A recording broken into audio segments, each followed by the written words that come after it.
Штаб татар Москвы для нас является той организацией, мощной организацией, с которого мы берем пример.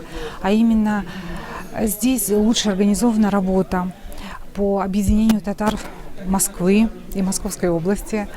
Вот. Я представляю автономию татар города Сочи.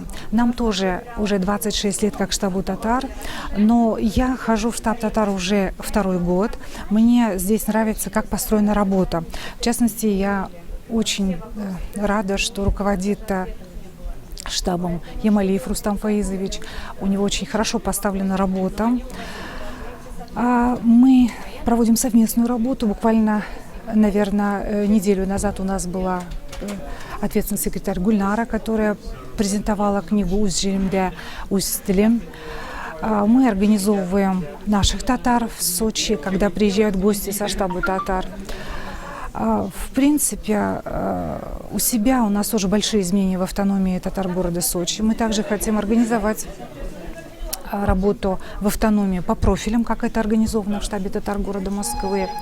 Именно по целевому назначению у нас тоже будут большие изменения, поэтому мы благодарны в этом отношении нашей дружбе со штабом татар города Москвы и хотели бы дальше организовывать дружбу. Также мы у себя в Сочи еще хотим открывать филиал, какое-то структурное подразделение штаба татар Москвы.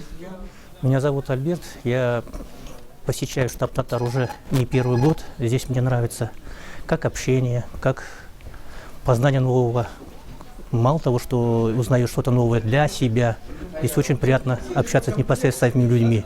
Вот сегодня я первый раз попал в штаб, здесь вопрос стоит о пользе, наши доблестные, как говорится, прекрасные врачи, их тематика тоже в любом случае интересна. Почему? Потому что мы живем в таком мире, тем более в такое время, когда везде бушует пандемия или что там подобное. Иногда хочется узнать нового, познать что-то интересное. Не только в той области, в которой ты сам знаешь, себя не знаешь. Но всегда интересно что-то узнать и из врачебных тайн. Почему бы и нет? Каждый человек должен не только жить, но развивать себя. Даже независимо от возраста. Кому 20 лет, кому 50 лет. Но все равно жизнь, она такая вещь, что дается тебе раз. И ты должен знать, помочь не только себе, но и другим. Поэтому, когда я посещаю штаб татар, такие мероприятия, мне кажется, я не только увеличиваю свой багаж знаний, плюс появляются новые знакомства.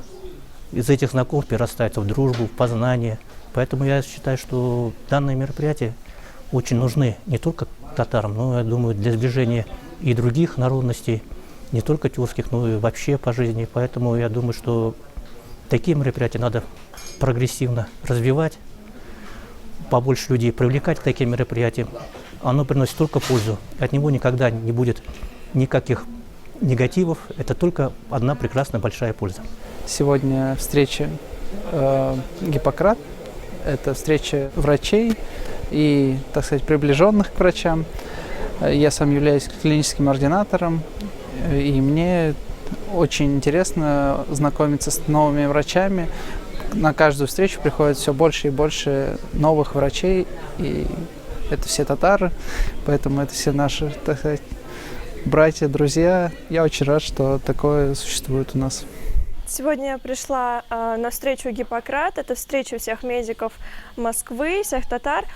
Я очень рада побывать в таком месте, мне очень интересно. Я хотела бы познакомиться с представителями моей специальности, моей профессии. Это очень интересно, познакомиться с коллегами и начать общение, дружить и продолжать также общаться дальше. В Москве очень много татар.